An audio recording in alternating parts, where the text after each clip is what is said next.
Hey guys, this is Dr. Tran here. I'm here with my mom today. She came in for her maintenance chiropractic visit. She doesn't have any problems, so as you have known me over the years, we always practice prevention, and maintenance is more important than waiting until you have a problem and trying to solve it. So here goes.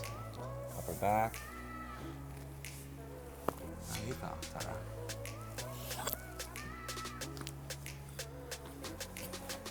There we go.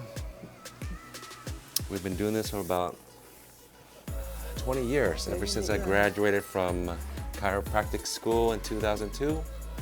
And Mom is still acting as if this is her first time. There we go.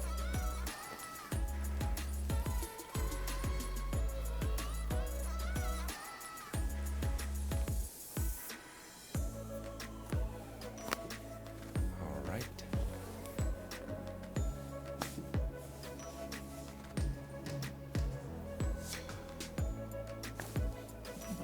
Well, there you have it, folks.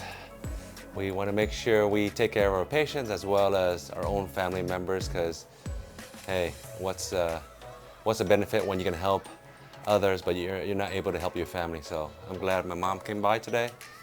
We'll see you next time. Thank you.